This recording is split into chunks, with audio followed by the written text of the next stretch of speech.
Bonjour, bienvenue sur Coco TV avec une nouvelle vidéo de présentation.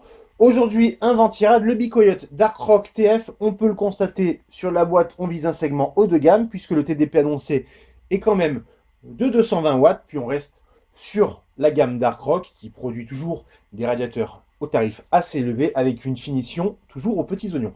Et c'est le cas de ce modèle. On s'attarde d'abord sur les ventilateurs. Il y en a deux, des 140 mm, d'où le TDP annoncé élevé avec les deux ventilateurs, puisqu'on peut choisir d'en installer qu'un seul si besoin.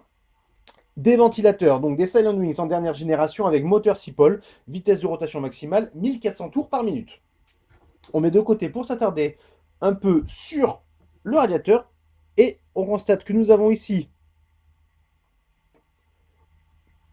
des petits pads en caoutchouc puisqu'il n'y en a pas sur le ventilateur. Donc de quoi atténuer les vibrations dessus et dessous, puisqu'en fait, au niveau de l'installation, c'est un ventilateur au-dessus et un ventilateur en dessous. Ventilateur au-dessus, on dépasse les 160 mm de hauteur, 162,5 à peu près, sauf erreur de ma part.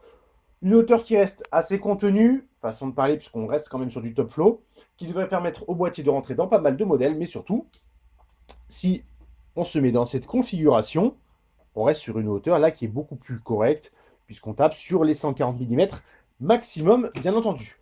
La conception est très simple, c'est un C, ou plutôt, si on le met comme ceci, un G, puisque nous avons un radiateur supplémentaire sur la base, constitué de 4 headpipes. Il y en a 6 qui partent de la base, nous sommes sur du 6 mm.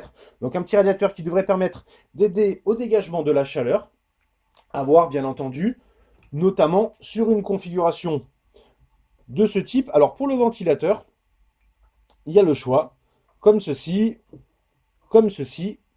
Les possibilités sont nombreuses, donc du coup le test, il va prendre un peu plus de temps que prévu, puisqu'on va le tester avec les deux ventilateurs, un seul ventilateur au-dessus, un ventilateur en dessous, et en dessous dans ce sens.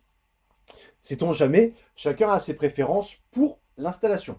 Au niveau de la compatibilité avec les cartes mères, on part plus sur de l'ATX et du micro ATX, puisqu'au niveau du format mini ITX, on va parler avec socket proche du PCI Express. Les caloducs vont taper sur la carte graphique ou sur la mémoire. Et selon l'installation, a priori, si on met les caloducs vers la connectique externe arrière de la carte mère, normalement, la carte graphique est bloquée par les ailettes ici. Alors, on fera le test proprement. Là, on a juste posé le radiateur comme ça pour voir. Et normalement, ça ne passe pas.